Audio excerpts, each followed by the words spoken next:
Bonds के basic types के बारे में हम लोगों ने सीखा। चलिए कुछ बात अब हम करते हैं, बॉन्ड किस तरह से इशू किए जाते हैं और बाद में उनकी ट्रेडिंग कैसे की जाती है। Let's talk about bonds issuance and it's trading. Like any other capital market, हम बॉन्ड्स मार्केट को भी दो पार्ट में डिवाइड कर सकते हैं, एक प्राइमरी मार्केट और एक सेकेंडरी मार्केट। आप समझते हैं कि जब कंपनी फ्रेश बॉन्ड्स का इशू लेकर के आती है, it is termed as primary market, यानी जहां कंपनी बॉन्ड बेचती है इन्वेस्टर्स को और इन्वेस्टर पैसा देता है कंपनी को, दैट इज प्राइमरी मार्केट। लेकिन बाद में जब एक इन्वेस्टर दूसरे इन्वेस्टर को अपने बॉन्ड सेल करता है और कंपनी की बैलेंस शीट उससे अनअफेक्टेड रहती है, उस मार्केट को हम सेकेंडरी मार्केट कहते हैं। प्राइमरी मार्केट, कुछ चीजें मैंने यहाँ ऑलरेडी नोट डाउन की है so that we can save on time. Sale of newly issued bond is primary market. अभी मैंने कहा, जब कंपनी नए बॉन्ड इशू करती है इन्वेस्टर्स को, कंपनी की बैलेंस शीट के लाइबिलिटी साइड में बॉन्ड नाम की नई लाइबिलिटी क्रिएट होती है और एसेट साइड में बैंक बैलेंस बढ़ता है। So that is actually primary market. अब प्राइमरी मार्केट का जो इशू है वो दो तरह से लाया जा सकता है। Number one is a public issue and number two is a private placement.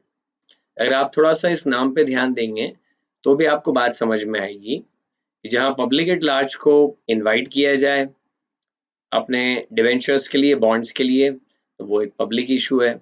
और वहीं अगर कुछ थोड़े से सिलेक्टेड लोगों को ही इन्वॉल्व किया जाए किसी बॉन्ड इशू में, थोड़े सिलेक्टेड इन्वेस्टर्स को ज्यादा बॉन्ड दिए जाएं हर एक को, तो वो प्राइवेट प्लेसमेंट की कैटेगरी में आता है। देखिए, आप किसी भी देश में हो, जब आप पब्लिक इशू लाएंगे तो there must be some security regulator in your country. Like in India we have security and exchange board of India, SEBI. तो उसके पास में आपको इस ऑफरिंग को रजिस्टर करवाना पड़ेगा। यूजुअली इसके लिए आप एक डॉक्यूमेंट बनाते हैं which is termed as prospectus, और वो सेबी के पास में, अमेरिका में है तो सिक्योरिटी एंड एक्सचेंज कमीशन, सेक के पास में आपको इसको रजिस्टर कराना पड़ेगा। और ऑब्वियसली इस तरह का पब्लिक इशू कोई भी इशूअर अकेले खुद के बलबूते पर नहीं ला सकता है। जैसे हमारे घर की पार्टीज में हम एक इवेंट मैनेजर को अपॉइंट करते हैं जो सारी एक्टिविटीज को देखता है, सिमिलरली इस पब्लिक इशू का भी एक इवेंट मैनेजर होता है जिसको एक्चुअली इन्वेस्टमेंट बैंकर कहा जाता है। ये इन्वेस्टमेंट बैंकर सेबी के पास रजिस्टर्ड या सेक के पास रजिस्टर्ड एक एंटिटी होती है। Every Tom and Dick cannot become investment banker. Investment banker के थ्रू इस तरह का पब्लिक इशू लाया जाएगा, या फिर जैसा मैंने कहा प्राइवेट प्लेसमेंट किया जाएगा सिक्योरिटीज का। और ज्यादा करके प्राइवेट प्लेसमेंट हजारों छोटे इन्वेस्टर्स को करने की जगह पर अ फ्यू बड़े इन्वेस्टर्स को किया जाता है, जो कि मोस्टली क्वालिफाइड इन्वेस्टर्स होते हैं, जैसे qualified institutional buyers, QIBs for example.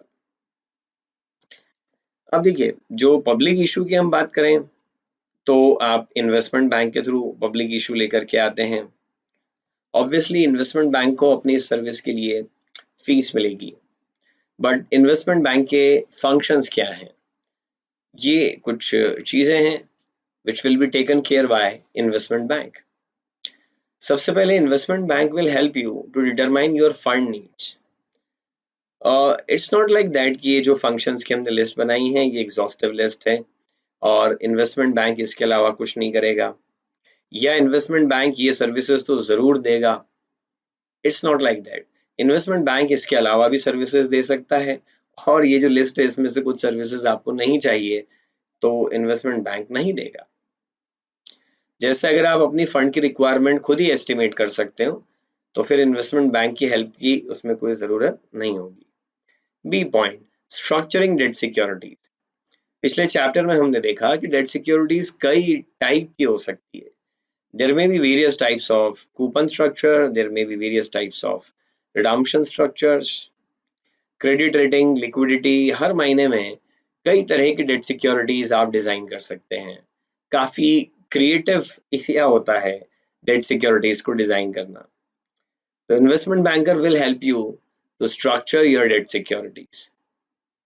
Number 3 is creating bond indenture. Last chapter में हमने डिस्कस किया कि एक रिटर्न एग्रीमेंट है between investor and the issuing company, कि उनकी क्या राइट्स एंड ड्यूटीज हैं एक दूसरे के लिए. जिस अग्रीमेंट में ये बातें लिखी जाती है that is called debenture indenture और bond trust deed. So that is the function of investment bank कि वो ऐसा इंडेंचर प्रिपेयर करें.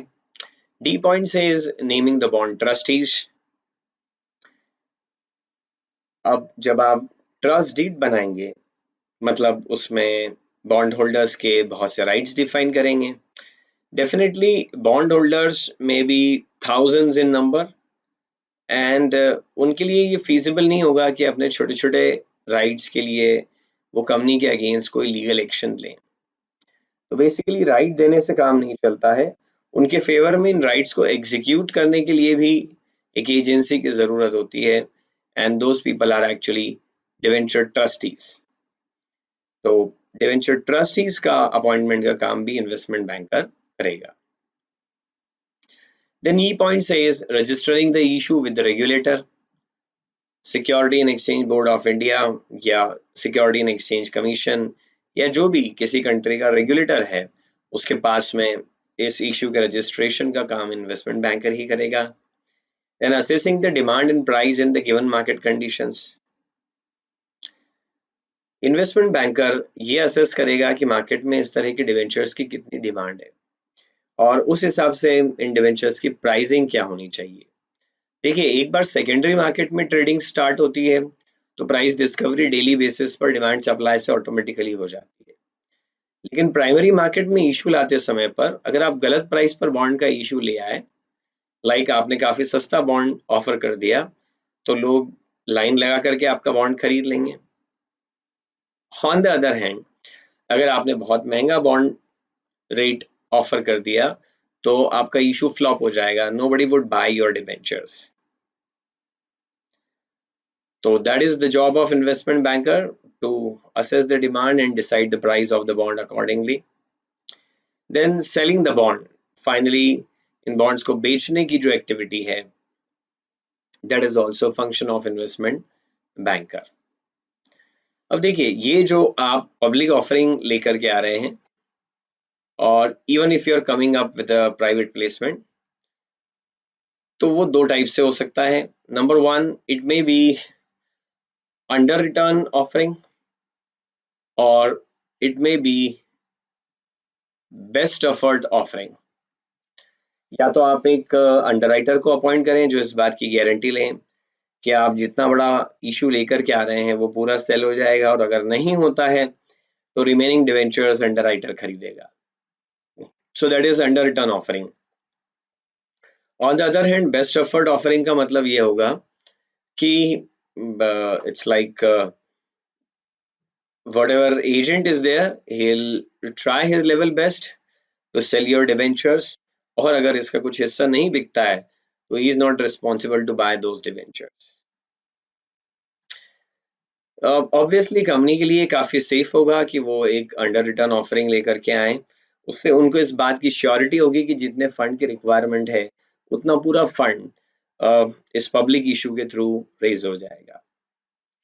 अंडर रिटर्न ऑफर्स को भी हम दो पार्ट में क्लासिफाई कर सकते हैं. स्मॉल इश्यूज आएंगे तब क्या प्रोसेस होगा अंडर राइटिंग का, और बिग इश्यूज होंगे तब अंडर राइटिंग का क्या प्रोसेस होगा. There may be a question कि what is the interest of underwriter. आखिर वो क्यों गारंटी दे. If debentures are not bought by the public then I will buy remaining debentures. वो क्यों इस तरह का गारंटर बन रहा है. And the answer is very simple. He'll be getting a commission, underwriting commission for this. India में भी Companies Act 2013 underwriting commission pay करना allow करता है. In fact, section number 40 of Companies Act 2013 is for listing of securities. और इसमें what should I say, subsection 6 is there which says that underwriting commission may be given, but there are several conditions to be fulfilled for giving any such commission. Now, if there is a small debenture issue, in that case, how will it be underwritten? Investment bank, it will purchase the entire issue. मतलब investment bank ही आपका पूरा issue खरीद लेगा and then it will sell it to investors. तो अगर कुछ हिस्सा इन्वेस्टर को नहीं सेल होता है तो इन्वेस्टमेंट बैंक सिंपली उसको अपने पास में रख लेगा. लेकिन अगर कोई बड़ा पब्लिक इशू आता है, इन दैट केस प्रोसेस थोड़ा सा अलग हो जाएगा. In that case what will happen कि रादर देन कि एक सिंगल अंडरराइटर पूरे इशू की अंडरराइटिंग करे, एक सिंडिकेट बनाया जाएगा अंडरराइटर्स का, सपोज जिसमें 5 अंडरराइटर्स एक साथ काम कर रहे होंगे और इनमें से एक अंडरराइटर जो है वो लीड अंडरराइटर होगा and the lead underwriter along with other investment bankers will sell the bonds to dealers और in turn dealers इस बॉन्ड को इन्वेस्टर्स को बेचेंगे. और अगर कुछ बॉन्ड नहीं बिकते हैं तो इसके रिस्क अंडरराइटर लेगा, यानी कि उसको ही बचे हुए डिवेंचर लेने होंगे. सो that is under return offering. लेकिन इसके अपोजिट हम अगर बेस्ट एफर्ट ऑफरिंग की बात करें, जैसा यहाँ पॉइंट नंबर 8 में दिया है, तो it says investment bank sells bonds on commission basis and it does not take any risk. मतलब इन्वेस्टमेंट बैंकर इन बॉन्ड्स को बेचने का बेस्ट एफर्ट करेगा. जितने भी बॉन्ड वो पब्लिक को सेल कर पाएगा उसके लिए उसको अपना ब्रोकरेज मिल जाएगी. लेकिन अगर कुछ बॉन्ड्स नहीं बिक पाते हैं तो ये इन्वेस्टमेंट बैंकर की ड्यूटी नहीं है कि इन बचे हुए बॉन्ड्स को वो खरीदे. अब बॉन्ड्स को सेल करने का एक मेथड, 2 तरह से बॉन्ड सेल हो सकते हैं. या तो आप फिक्स प्राइस पर इशू ला सकते हैं या बुक बिल्डिंग प्रोसेस पर इशू आता है. फिक्स प्राइस में आप बोल देते हैं कि $1,000 is the face value of the bond and we are selling it for $1,000 only, that is at par. If you are interested in buying then you should buy it. और अगर आपको लगता है कि बॉन्ड आपके लिए वर्थवाइल नहीं है तो मत खरीदिए, फुल स्टॉप. लेकिन बुक बिल्डिंग प्रोसेस या ऑक्शन प्रोसेस में एक प्राइस रेंज बताई जाएगी कि हम इस बॉन्ड को मिनिमम 980 पर सेल करेंगे और मैक्सिमम 1050 पर सेल करेंगे और इसके बीच में पब्लिक बिडिंग करेगी ऑक्शन प्रोसेस में और उसके हिसाब से डिसाइड किया जाएगा कि what is the cut off price for issue of the bond. Specially government bonds का जो सेल होता है वो ऑक्शन प्रोसेस के थ्रू ही होता है. अब देखिए, जैसा मैंने कहा कि अगर आप एक पब्लिक ऑफरिंग लेकर के आते हैं तो आपको उसके लिए एक ऑफर डॉक्यूमेंट प्रिपेयर करना पड़ता है which is termed as prospectus. अब अगर आपकी कंपनी एक साल में 4 बार पब्लिक इशू लेकर के आती है तो हर बार उसको प्रोस्पेक्टस बनाना पड़ेगा और रेगुलेटरी अथॉरिटी के पास में रजिस्टर करवाना पड़ेगा. लेकिन शेल्फ प्रोस्पेक्टस या शेल्फ रजिस्ट्रेशन एक ऐसी प्रोसेस है जिसमें एक मास्टर प्रोस्पेक्टस बनाया जाता है और उसको एक बार रजिस्टर करवा दिया जाता है और उसके बाद बॉन्ड जो है वो ट्रेंचेस में, पार्ट्स में, इंस्टॉलमेंट्स में इशू किए जा सकते हैं during the period of validity of this shelf prospectus. Like in India, जब आप शेल्फ प्रोस्पेक्टस की बेसिस पर पहला पब्लिक इशू ओपन करते हैं तो उसके बाद अगले 1 साल तक ये शेल्फ प्रोस्पेक्टस वैलिड होता है और इसकी बेसिस पर आप जितने चाहें उतने पब्लिक इश्यूज इस सिक्योरिटी के ले करके आ सकते हैं. तो ये कुछ बात हो गई regarding primary market for bonds. Now let's talk about secondary market and short में इसको डिफाइन किया जा सकता है trading of previously issued bond या सेकेंड हैंड बॉन्ड्स बोल दीजिए. देखिए, कंपनी ने एक बार 10 इयर्स मैच्योरिटी वाले बॉन्ड इशू कर दिए. अब कंपनी तो इन्वेस्टर का पैसा 10 साल के बाद ही लौटाएगी, पर अगर इन्वेस्टर को इस बीच पैसों की जरूरत है तो वो क्या करे?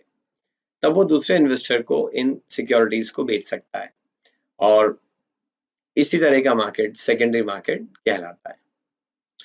देखिए, सेकेंडरी मार्केट की डीलिंग जो है ऑफ द मार्केट हो सकती है, यानी कि एक इन्वेस्टर दूसरे इन्वेस्टर को पर्सनली जानता है और इसलिए उसने उसको अपना बॉन्ड बेच दिया, बट यूजुअली ऐसा कम होता है, it's a rare event, rather than किसी सिक्योरिटी एक्सचेंज पर इन बॉन्ड्स की ट्रेडिंग होती है, जहां पर ये ऑलरेडी लिस्टेड होते हैं और बहुत सारे बायर्स और सेलर्स इसके मार्केट में आ जाते हैं और फिर वो एक दूसरे से डील करते हैं। अब देखिए, जो आप पर्सनली एक दूसरे से डील कर रहे हैं, that is over the counter, लेकिन ज्यादा करके डील कैसी होती है, एक्सचेंज ट्रेडेड। इन दोनों के एक बीच का रास्ता भी है, जहां ओवर द काउंटर एक प्राइवेट डील है पूरी तरह से और ट्रेडेड ऑन एक्सचेंज एक फुल्ली पब्लिक डील है। वहीं इनके बीच का एक रास्ता है market made by dealers. There are security dealers in the market who are ready to buy as well as ready to sell securities. Look, if somebody is ready to buy securities, he is a prospective buyer. If somebody is ready to sell securities, he is a seller. But if somebody is ready to buy as well as ready to sell, then that fellow is termed as market maker, क्योंकि वो एक transaction करने की opportunity देता है लोगों को। But question is कि why some dealer will be ready to buy as well as sell? And the answer is dealer's margin. Dealer का अपना एक स्प्रेड होगा, से 10 बेसिस पॉइंट, यानी जो बॉन्ड्स वो खरीदेगा उनको सस्ता खरीदेगा और जब बॉन्ड बेचेगा तो थोड़ा सा महंगा बेचेगा, और ये बाइंग सेलिंग प्राइस के बीच का डिफरेंस ही उसका कमीशन होगा, प्रॉफिट होगा, उसका सोर्स ऑफ मोटिवेशन होगा कि क्यों वो ये वाला बिजनेस करे। सेकेंडरी मार्केट में जो बॉन्ड्स बेचे जाते हैं, या तो उनका कैश सेटलमेंट हो जाएगा इन सेम डे डिलीवरी जिस दिन आप सेल करें, या नेक्स्ट बिजनेस डे सेटलमेंट हो सकता है, which is termed as T+1 rolling settlement, or it may be T+2 or it may be T+3. One of the best practices across the world is T+1, यानी जिस दिन market में आप deal करते हैं उसके नेक्स्ट डे इसका settlement हो पाता है। So this is actually secondary market.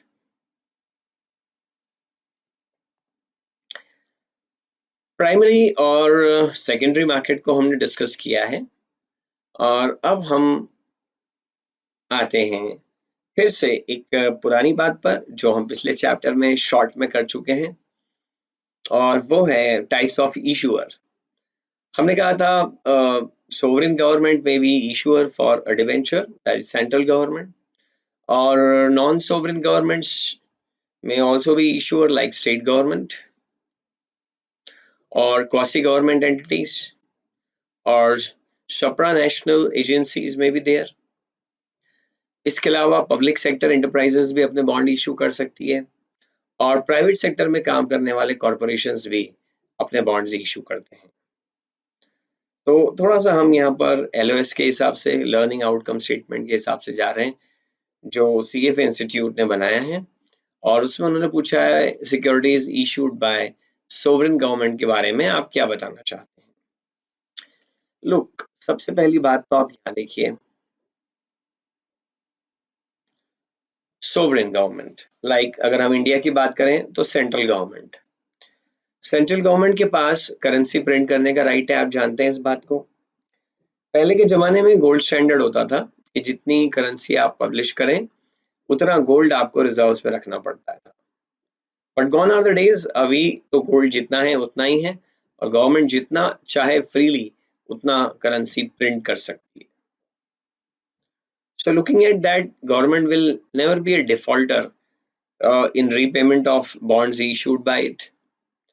अगर उनके पास पैसा नहीं है बॉन्ड होल्डर को देने के लिए, तो नई करेंसी पब्लिश करके बॉन्ड होल्डर को दे सकते हैं, उतनी नौबत भी नहीं आती है। The secondary thing is its ability to tax. Government के पास पावर है कि वो उसके जुरिस्डिक्शन में काम करने वाले लोगों पर अलग अलग तरह के टैक्सेस लगा सकती है, और उन टैक्सेस से जो कलेक्शन होगा उसी से इन बॉन्ड्स का रीपेमेंट हो सकता है। इसीलिए sovereign bonds are considered default free और रिस्क फ्री, उसमें डिफॉल्ट होने का कोई चांस ही नहीं है। हाँ, लेकिन अगर सोवरेन गवर्नमेंट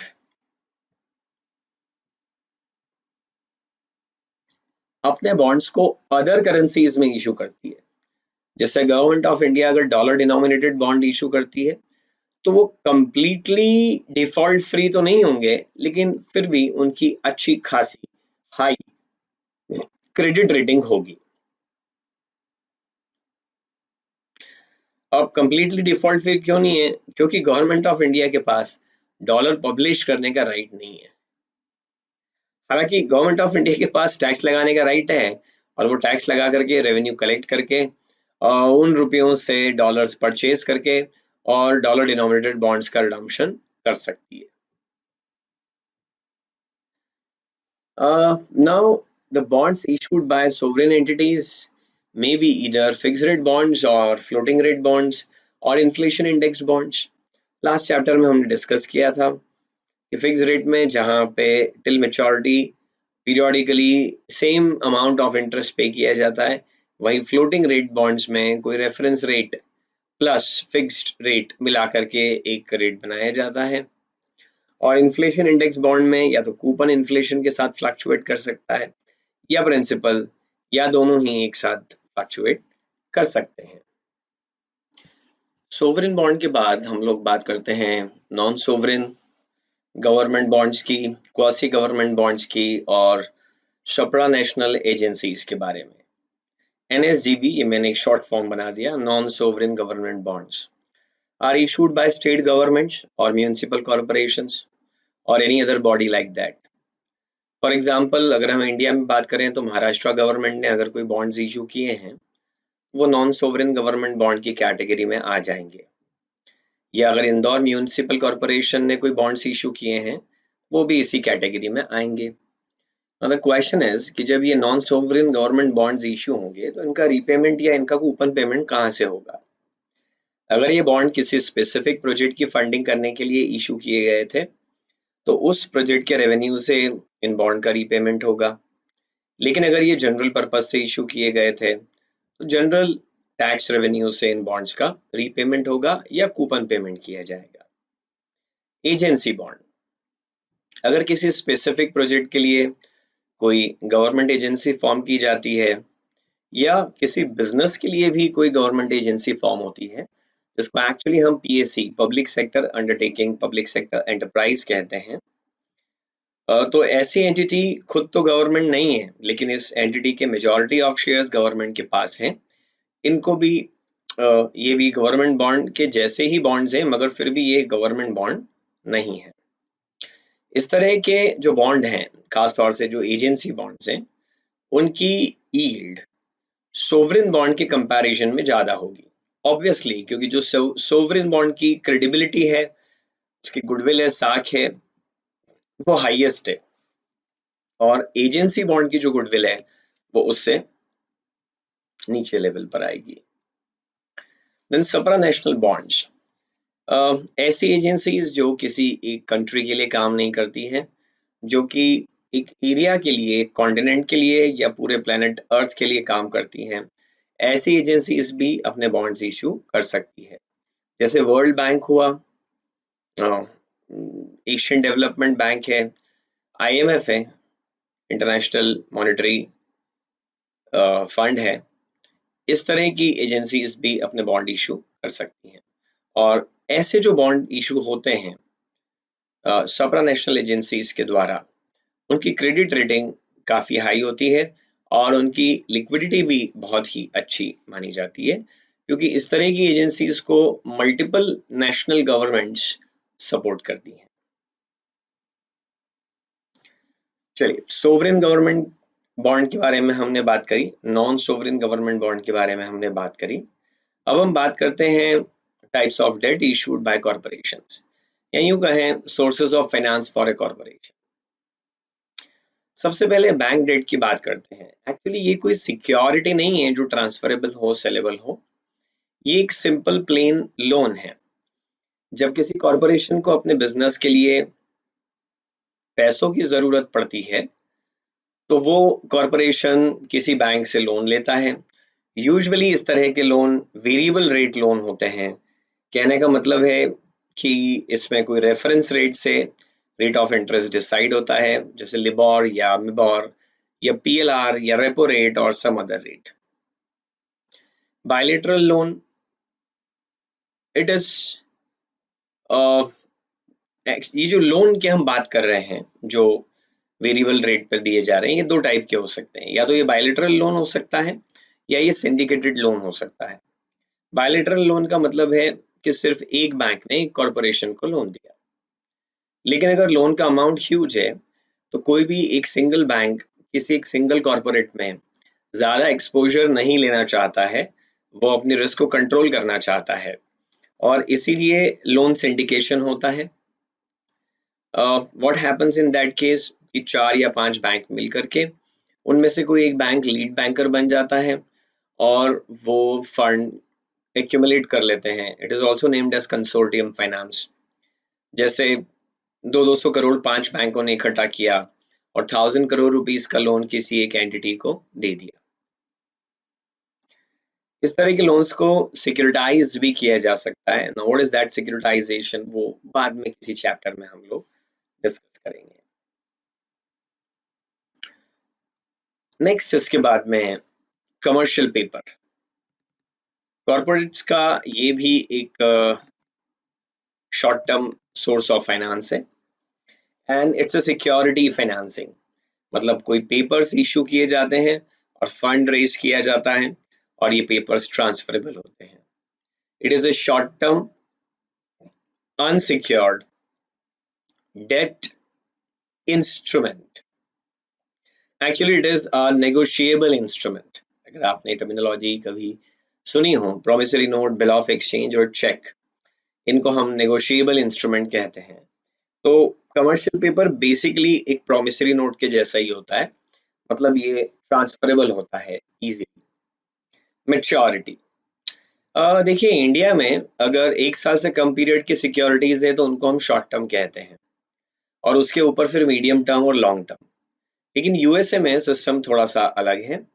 वहां पर अगर किसी सिक्योरिटी का पीरियड 270 डेज या उससे कम हो तब वो शॉर्ट टर्म सिक्योरिटी में क्लासिफाई होती है। कहने का मतलब है कि तब उसको सिक्योरिटी एंड एक्सचेंज कमीशन के पास रजिस्ट्रेशन की रिक्वायरमेंट नहीं होती है, क्योंकि security and exchange commission basically capital market securities को रेगुलेट करता है और कैपिटल मार्केट सिक्योरिटीज में शॉर्ट टर्म सिक्योरिटीज एक्सक्लूड होती है। और शॉर्ट टर्म की डेफिनेशन यहाँ हो गई 270 डेज और लेस। अब कमर्शियल पेपर्स की मैच्योरिटी एक दिन जितनी कम भी हो सकती है और ऐसे कमर्शियल पेपर्स को ओवरनाइट कमर्शियल पेपर कहा जाएगा। और अगर हायर साइड में हम बात करें तो it may be as high as 270 days. Typically मतलब मोस्टली कमर्शियल पेपर्स 90 डेज के टाइम पीरियड के लिए इशू किए जाते हैं। वैसे तो कमर्शियल पेपर 90 डेज के लिए इशू किए जाते हैं, लेकिन at the end of 90th day इनका रीपेमेंट नहीं किया जाता है। rather देन इनको रोल ओवर कर दिया जाता है, इनका रिन्यूअल कर देते हैं either to the same investors or to a different set of investors. So that way 90 days के बाद में कंपनी की पॉकेट से आउटफ्लो ऑफ कैश नहीं होता है। अगर किसी टाइम पर कंपनी कमर्शियल पेपर्स का रोल ओवर न कर पाए क्योंकि मार्केट में नए कमर्शियल पेपर की डिमांड ही नहीं है, तो this is termed as roll over risk. Now the next concept here is that commercial papers are cheaper than bank loans. Reason is really very simple. What happens कि banks में लोग अपना पैसा डिपॉजिट करते हैं। अगर हम इंडिया की बात कर रहे हैं तो लोगों को अपने सेविंग अकाउंट से या अपनी एफडी से 5 to 7% इंटरेस्ट मिल जाता है। और फिर बैंक इसी अमाउंट को 10 to 14% के रेट पर जरूरतमंद लोगों को लोन देता है। तो बैंक बेसिकली एक इंटरमीडियरी है और जो 7% पे पैसा ले करके और 12% पर लोन देता है, तो 5% बैंक का स्प्रेड हो जाता है। अगर ये इंटरमीडियरी हटेगा तो ऑब्वियसली एक तरफ तो बोरोवर के लिए बोरोइंग सस्ती हो जाएगी और दूसरी तरफ इन्वेस्टर को हायर रेट ऑफ रिटर्न मिल जाएगा। So commercial papers are cheaper than bank loans. लेकिन फिर भी इनकी इनका जो यील्ड है, रेट ऑफ रिटर्न है, वो सोवरेन बॉन्ड से ज्यादा होता है। ऑब्वियसली क्योंकि सोवरेन बॉन्ड को सेंट्रल गवर्नमेंट ने इशू किया है तो उसकी क्रेडिबिलिटी और लिक्विडिटी दोनों ज्यादा है। कमर्शियल पेपर्स की क्रेडिबिलिटी भी कम है और लिक्विडिटी भी कम है और इसीलिए इसका यील्ड यानी कि रेट ऑफ रिटर्न ज्यादा होता है। कमर्शियल पेपर्स को कॉर्पोरेट्स इसलिए इशू नहीं करते हैं कि उनको अपनी फिक्स्ड एसेट्स की फंडिंग करनी है। देखिए, फाइनेंस का एक बड़ा सिंपल छोटा सा उसूल है कि आपको पीरियोडिसिटी मैच करना चाहिए।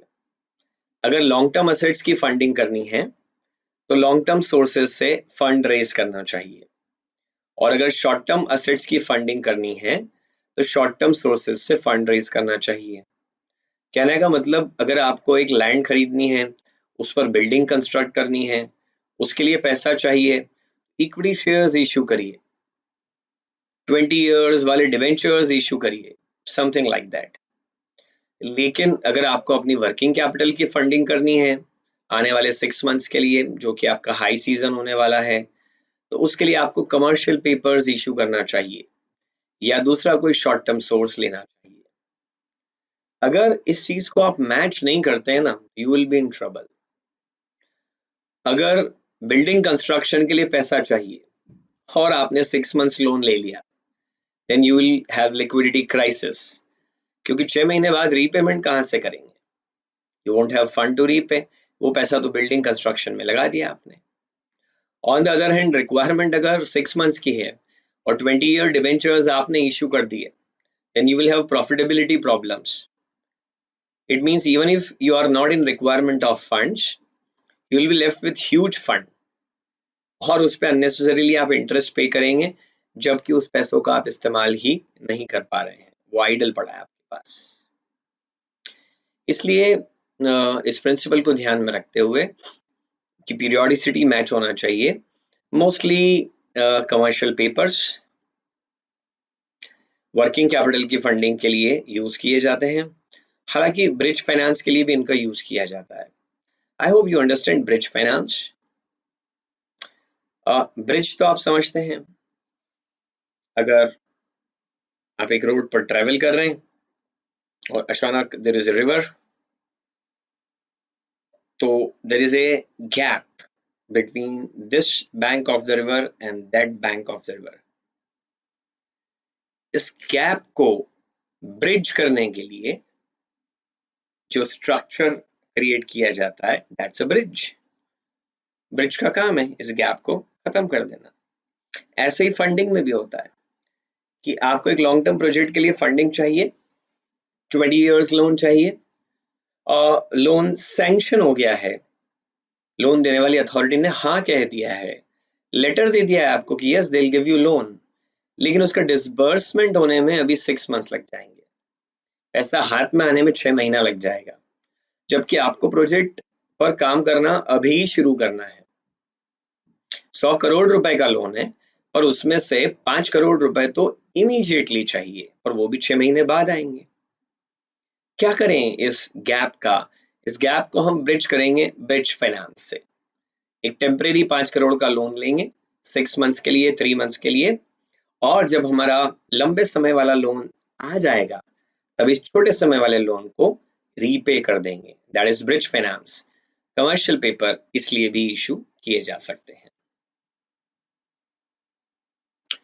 Now the next point is sorry, liquidity enhancement और backup liquidity lines.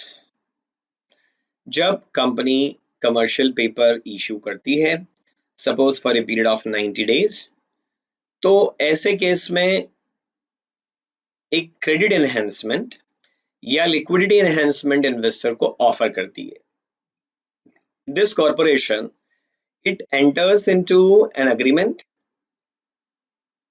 with a money lender like a bank that after 90 days, that is at the time of redemption of commercial papers, bank will give loan of equal amount to the corporation, and that money will be used to repay loan, repay commercial papers.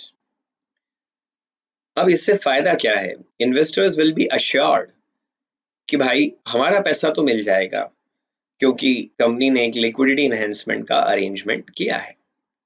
ऐसा करने से commercial paper की credit rating बढ़ेगी, और अगर credit rating बढ़ती है तो लोअर यील्ड पर, कम ब्याज पर कमर्शियल पेपर इशू किए जा सकते हैं. हाँ, तो हमने क्या पढ़ा?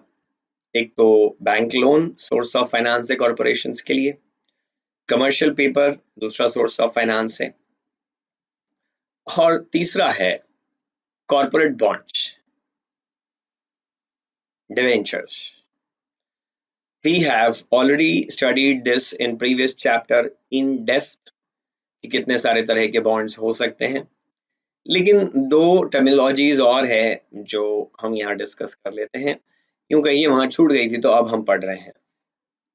एक होता है सीरियल बॉन्ड. देखिए, दो तरह के मेच्योरिटी स्ट्रक्चर हो सकते हैं, या तो सीरियल मेच्योरिटी या टर्म मेच्योरिटी. आपकी कंपनी ने 100 करोड़ रुपीस के बॉन्ड इशू करे, मेच्योरिटी उनकी 20 ईयर्स है, मतलब 20 साल तक पूरे 100 करोड़ रुपए का इस्तेमाल आपकी कंपनी करेगी, और 20वें साल पर 100 करोड़ रुपए लमसम इकट्ठा रीपेमेंट कर देगी. That is term maturity structure. लेकिन सीरियल मेच्योरिटी स्ट्रक्चर में क्या होगा कि आपकी कंपनी ने बोला 100 करोड़ रुपीस का बॉन्ड है, और सपोज फर्स्ट ईयर से ही 5 करोड़ रुपीस के बॉन्ड रिडीम कर दिए जाएंगे एवरी ईयर. तो 5-5 करोड़ करके 20 साल में आप पूरा 100 करोड़ रिडीम कर देंगे. Now you might be thinking कि ये तो सिंकिंग फंड जैसा ही हो गया. देखिए, सिंकिंग फंड में क्या होता है कि आप रेंडमली कुछ डिवेंचर्स को रिडीम कर देते हैं, मतलब बॉन्ड होल्डर को पहले से पता नहीं होता है कि उसका बॉन्ड रिडीम होगा या किसी और का बॉन्ड रिडीम हो जाएगा. लेकिन सीरियल बॉन्ड में हर बॉन्ड पर पहले से लिखा होता है कि उसकी मेच्योरिटी कितनी है. तो कुछ बॉन्ड्स पर पहले से लिखा होगा कि वो फर्स्ट ईयर एंड पर मेच्योर होंगे, कुछ पर लिखा होगा कि वो सेकंड ईयर एंड पर मेच्योर होंगे, कुछ पर लिखा होगा वो 10th ईयर पर मेच्योर होंगे, and so on. Bond holder को पहले से सर्टेनिटी होती है कि कौन सा बॉन्ड कब रिडीम होने वाला है, और कंपनी के लिए भी एक सिस्टमैटिक अप्रोच हो जाती है कि कंपनी को सारा अमाउंट एक साथ लमसम पे नहीं करना है, बल्कि इंस्टॉलमेंट में वो पेमेंट करती जाएगी. सो that is actually serial bond. Now medium term notes. नाम से इनके काम का कुछ लेना देना नहीं है. ये इंस्ट्रूमेंट मीडियम टाइम पीरियड के लिए इशू किए जाते हैं ऐसा नहीं है. इनकी maturity as short as 9 months हो सकती है. Why 9 months? क्योंकि 270 दिन से नीचे का टाइम पीरियड है तो फिर वो तो मनी मार्केट इंस्ट्रूमेंट हो जाएगा, being the short term instrument. और 270 दिन से ऊपर का इंस्ट्रूमेंट है तब वो कैपिटल मार्केट इंस्ट्रूमेंट होगा, और उसमें सेक रजिस्ट्रेशन की रिक्वायरमेंट भी आएगी. SEC stands for security and exchange commission of United States of America. This body is similar to SEBI in India. So minimum maturity is 9 months and maximum maturity may be as high as 100 years. Though 100 years is not the limit, it is just an example. As usual, जैसा बाकी सारे bond में होता है, वो fix coupon bond भी हो सकते हैं और फ्लोटिंग रेट बॉन्ड्स भी हो सकते हैं. Issuer provides maturity range and investor choose one of them. Generally medium term notes में ये होता है कि एक से ज्यादा मेच्योरिटी के बॉन्ड्स इशू किए जाते हैं, और जिस इन्वेस्टर को जिस मेच्योरिटी का बॉन्ड उसके रिक्वायरमेंट को फुलफिल करता है वो उस मेच्योरिटी का बॉन्ड खरीद सकता है। ऐसा कोई रूल तो नहीं है, बट मोस्टली जो फाइनेंशियल कॉरपोरेशंस हैं जिनका बिजनेस ही फंडिंग का है, उस तरह के बॉन्ड्स, उस तरह के corporations medium term notes issue करते हैं। और जनरली फाइनेंशियल इंस्टीट्यूशंस जो हैं वो इन मीडियम टर्म नोट के बायर होते हैं। सो तीन तरह के इंस्ट्रूमेंट पर हमने थोड़ा डिटेल्ड डिस्कशन अब कर लिया, sovereign, non sovereign and corporation.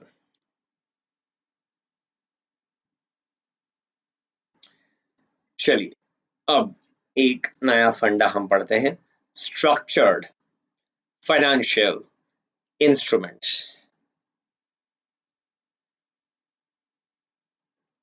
कौन इशू करेगा? कोई भी कर सकता है, issuer here is not important really, but है क्या ये? दिस इज अ कॉम्बिनेशन, ये कॉम्बो है प्लेन डेट और एक्साइटिंग डेरिवेटिव्स का।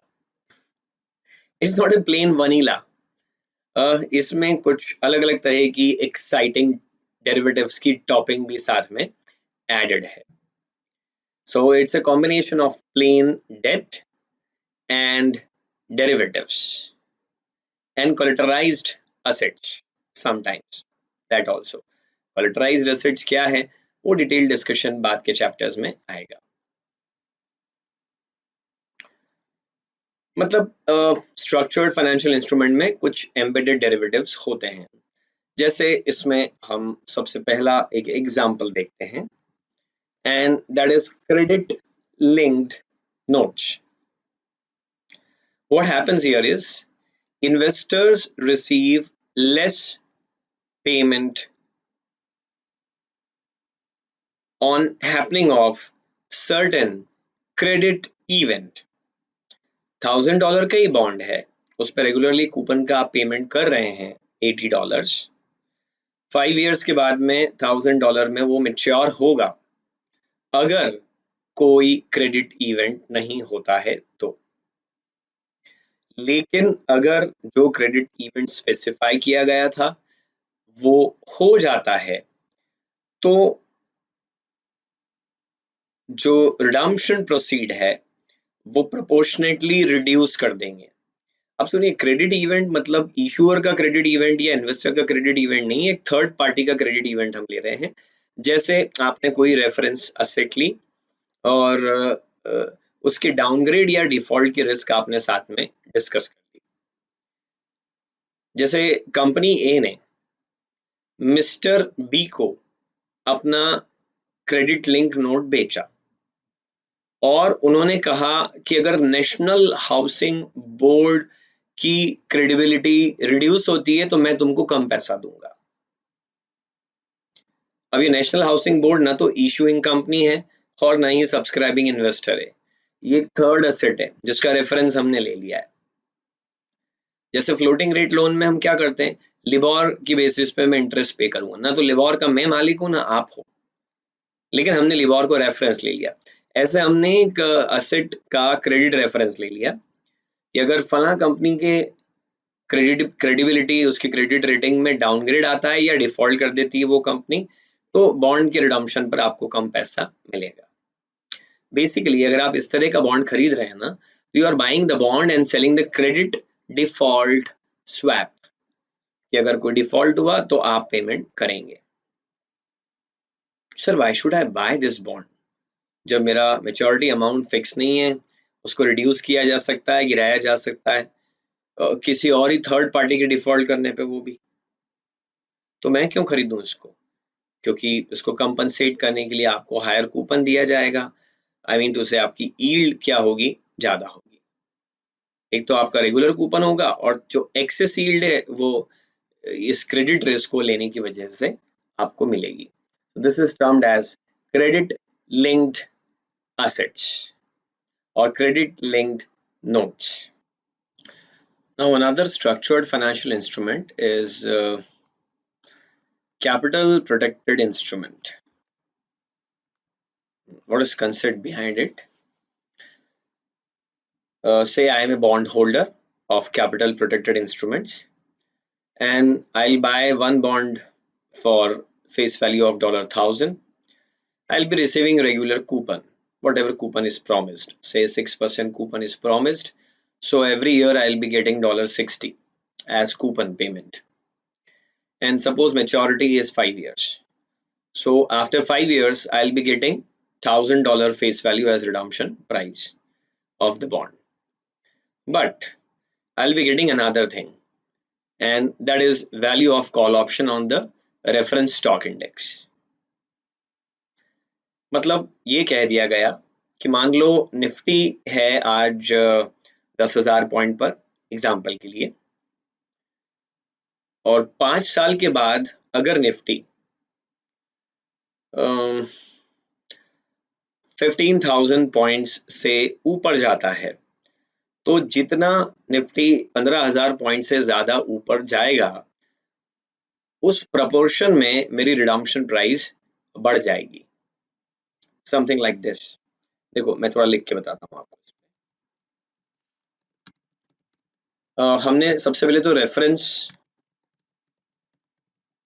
इंडेक्स ले लिया Nifty, national stock exchange India का ये एक बहुत ही पॉपुलर इंडेक्स है, निफ्टी 50 जिसको कहा जाता है। और करंट निफ्टी 10,000 पॉइंट्स है, which is not actually relevant, वो बस ऐसे ही मैंने लिख दिया। अब हमने कहा if Nifty is more than 15,000 points at the time of maturity of bond, then redemption price will increase.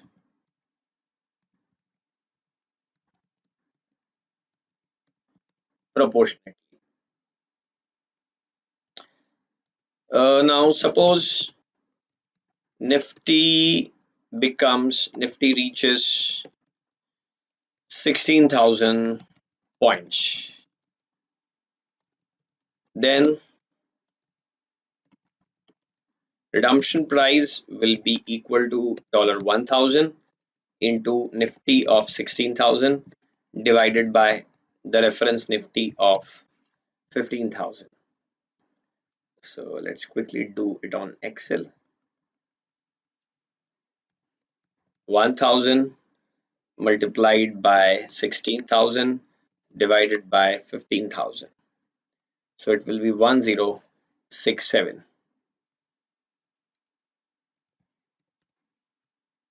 dollars.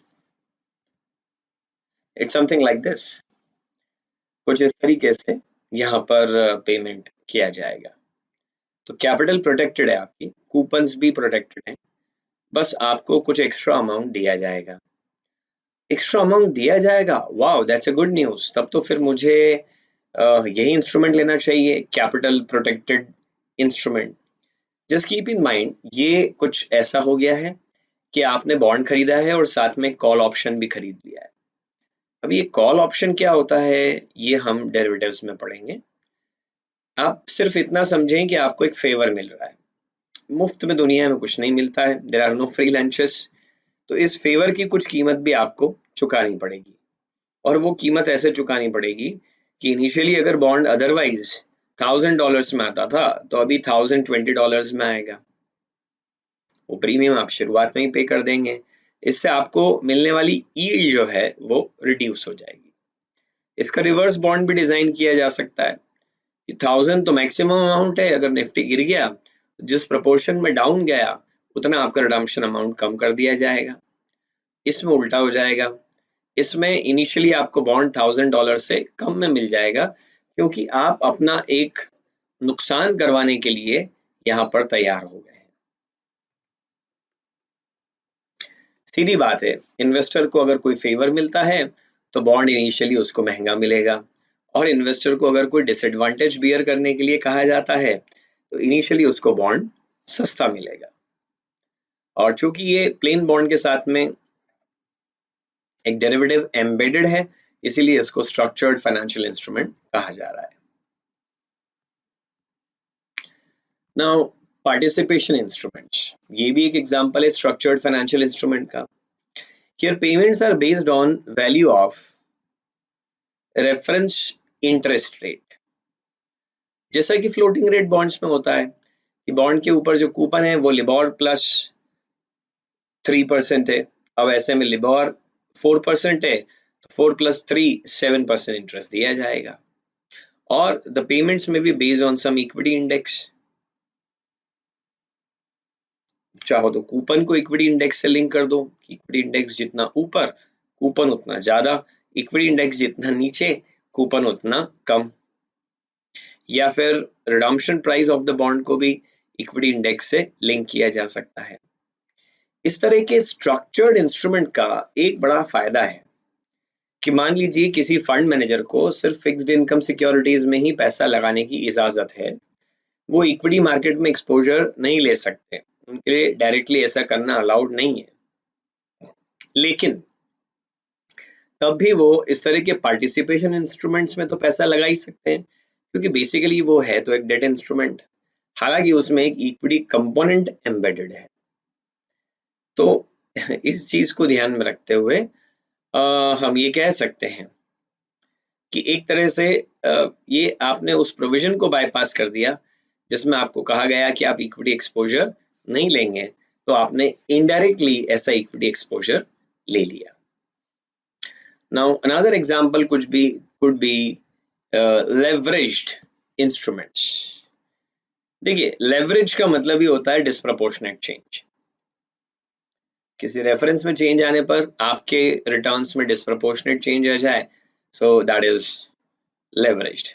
जैसा हम लोगों ने एक इनवर्स फ्लोटिंग इंस्ट्रूमेंट पढ़ा था, उसको हम लेवरेज्ड भी बना सकते हैं, लेवरेज्ड इनवर्स फ्लोटर। एग्जाम्पल के लिए आपने कूपन डिसाइड करा that it will be 8% -2 times the 180 days LIBOR। अभी मान लीजिए 180 days LIBOR is at 1.5%, so 1.5% multiplied by 2 will be 3%, and now 8 minus 3 will be equal to 5%। Look, अगर इसको कुछ ऐसे कर दिया जाए कि लाइबॉर बढ़कर के और 1.5 से बढ़कर के 2 हो जाता है, only increase of 50 basis point, 2 multiplied by 2 will be 4 and 8 minus 4 will be 4। तो आपका जो कूपन है वो 5 से डाउन होकर सीधे 4 पर आ जाता है, यानी रेफरेंस रेट 50 basis point बढ़ा तो आपको मिलने वाला कूपन 100 basis point रिड्यूस हो गया। इस डिस्प्रपोर्शनेट चेंज की वजह से ही ऐसे इंस्ट्रूमेंट को लेवरेज्ड इंस्ट्रूमेंट कहा जाता है। इसको लेवरेज्ड इनवर्स फ्लोटर भी कहा जा सकता है। लुक, अभी ये जो मल्टीप्लायर आप यहाँ देख रहे हैं 2, अगर ये 1 हो तो लेवरेज का एलिमेंट खत्म हो जाएगा, फिर इस इनवर्स फ्लोटर में जो भी चेंज आएंगे वो प्रोपोर्शनेटली आएंगे। ऑन द अदर हैंड अगर ये मल्टीप्लायर 2 से भी कम हो जाए, जैसे 0.5, तो रेफरेंस रेट में जो भी चेंज आएगा उससे कम चेंज आपके कूपन में आएगा, और ऐसे केस में इसको डीलेवरेज्ड इनवर्स फ्लोटर कहा जा सकता है। You can term it as deleveraged inverse floater।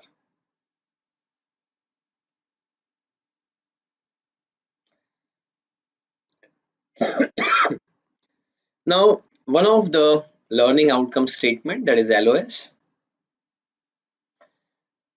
they have given chapter तो हम वैसे फिक्स्ड इनकम पढ़ रहे हैं, इन्वेस्टर के पॉइंट ऑफ व्यू से देखा जाना चाहिए, लेकिन यहाँ इशूइंग कंपनी के पॉइंट ऑफ व्यू से हमको पूछ लिया गया कि एक बैंक है तो बैंक के पास क्या सोर्सेज ऑफ फाइनेंस अवेलेबल है।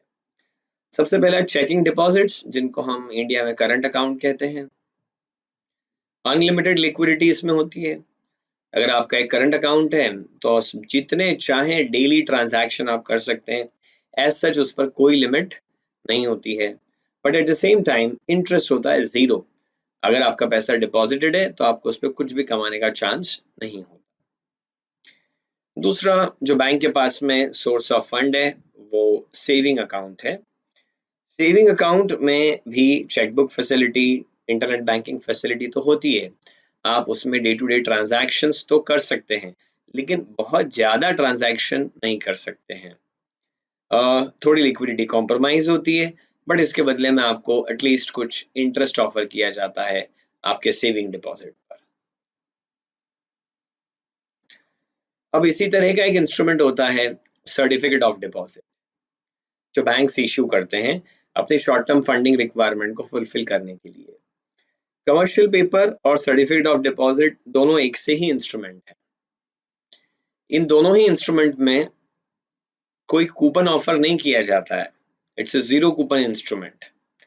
These are issued at a discount and are redeemed at par. Discount पे इशू करा, पार पे रिडीम कर दिया, ये हो गया सर्टिफिकेट ऑफ डिपॉजिट, सीडी।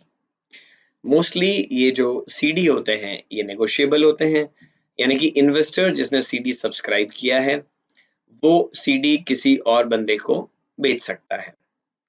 तो सीडी वैसे ही टिपिकली 90 डेज के लिए होते हैं, कम पीरियड के लिए होने की वजह से यूं भी आपका पैसा ब्लॉक नहीं होता है, बट फिर भी ट्रांसफरेबल होने की वजह से एक इन्वेस्टर के लिए इसकी लिक्विडिटी बढ़ जाती है।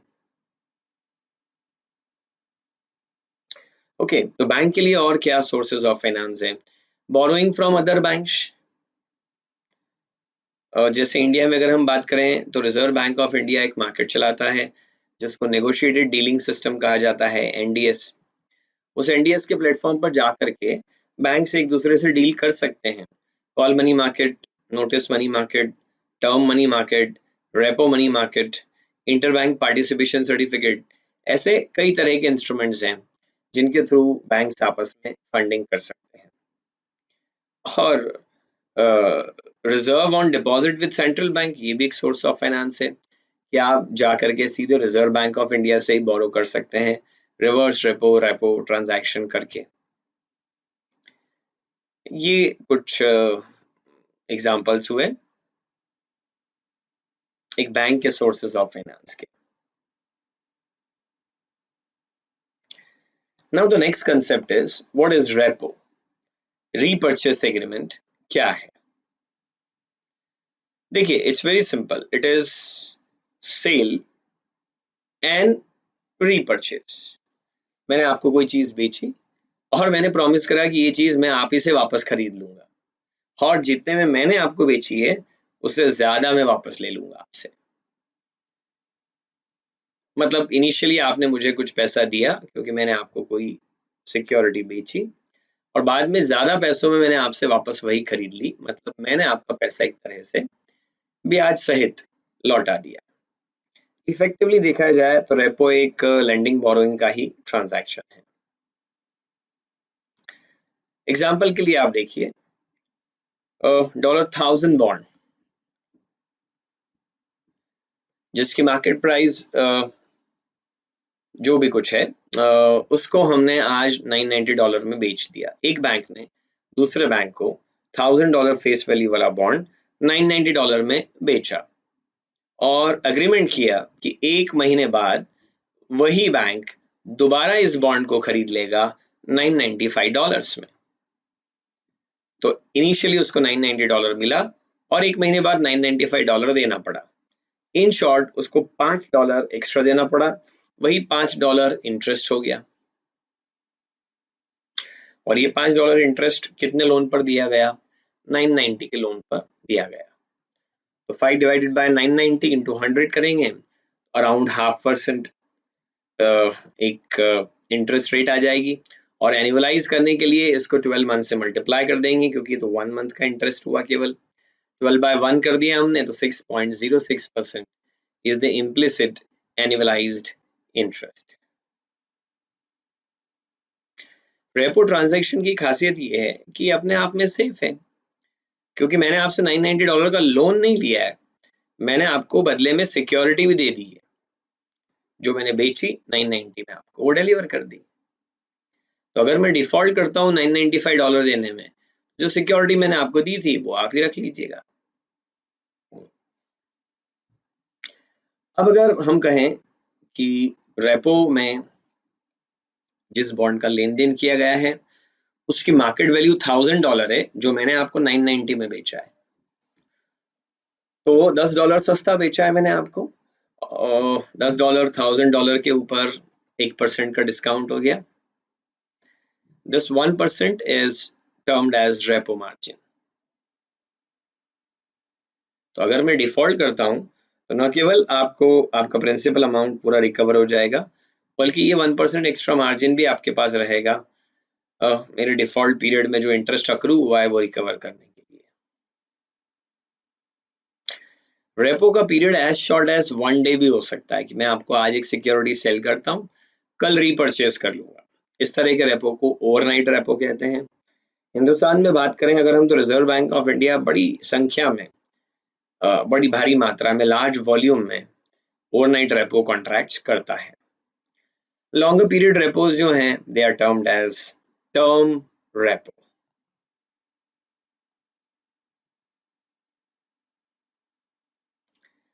अब देखिए रेपो रेट और रेपो मार्जिन को लेकर के एक एनालिसिस यहाँ पर है, और ये एनालिसिस क्या कहता है कि अगर लॉन्गर पीरियड के लिए रेपो कॉन्ट्रैक्ट किया जाए 90 days, 180 days, 270 days, something like this, तो जो रेपो की इफेक्टिव रेट ऑफ इंटरेस्ट होगी वो हाई होगी। ये basically term structure of interest rate है। बहुत शॉर्ट पीरियड के लिए अगर आप लोन लेते हैं तो आपको इंटरेस्ट रेट कम देना पड़ता है, लेकिन लंबे पीरियड के लिए अगर आप बोरो करेंगे तो इंटरेस्ट रेट क्या होगा, ज्यादा। ऐसे केस में रेपो मार्जिन भी हायर होता है, क्योंकि लंबे पीरियड के लिए अगर आप लोन लेंगे तो मनी लेंडर के लिए रिस्क बढ़ जाएगी और वो ज्यादा मार्जिन रखना चाहेगा। Next is higher credit quality of the collateral.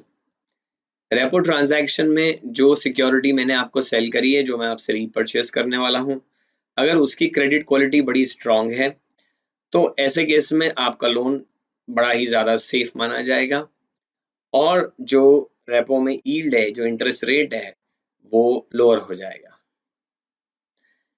मैंने आपको सिक्योरिटी बेची है, मैं आपसे वापस खरीदूंगा, मेरी बोरोइंग कॉस्ट यहाँ पे हो जाएगी कम, और मार्जिन जो है वो भी कम हो जाएगा, क्योंकि क्रेडिट क्वालिटी ऑफ कोलेटरल अच्छी होने से मनी लेंडर काफी सेफ हो जाता है। Then credit quality of the borrower also.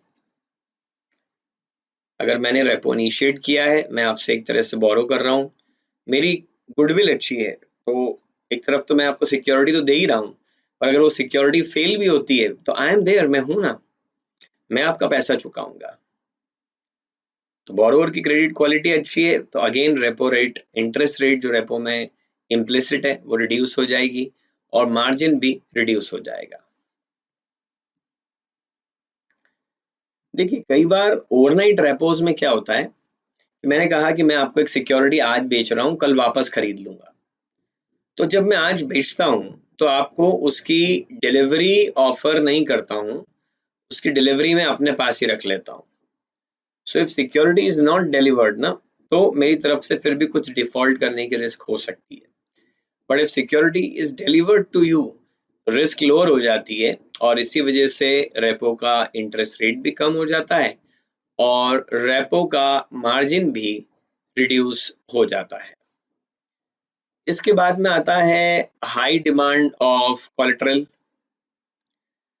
जो कोलेटरल सिक्योरिटी रेपो ट्रांजैक्शन में मैं आपको ऑफर कर रहा हूं, अगर उसकी मार्केट में पहले से काफी ज्यादा डिमांड है, जैसे इंडिया में हम बात करें तो बैंक्स को सीआरआर और एसएलआर का लेवल मेंटेन करना पड़ता है, कैश रिजर्व रेशो और स्टैट्यूटरी लिक्विड रेशो। अब गवर्नमेंट ऑफ इंडिया के जो ट्रेजरी बॉन्ड्स हैं, ट्रेजरी बिल्स हैं, वो एसएलआर एलिजिबल सिक्योरिटीज होती हैं। वो अगर आप रखते हैं तो उसको एसएलआर और सीआरआर की रिक्वायरमेंट में गिना जाता है।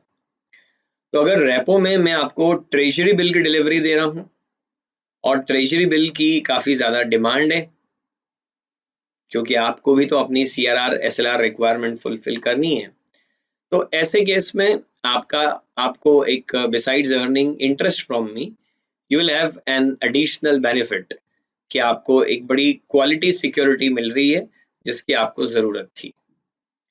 तो इस फेवर की वजह से आप जो मुझसे इंटरेस्ट चार्ज करते हैं वो हो जाएगा रिड्यूस, और ऑब्वियसली रेपो मार्जिन भी यहाँ पर साथ में क्या हो जाएगा, रिड्यूस।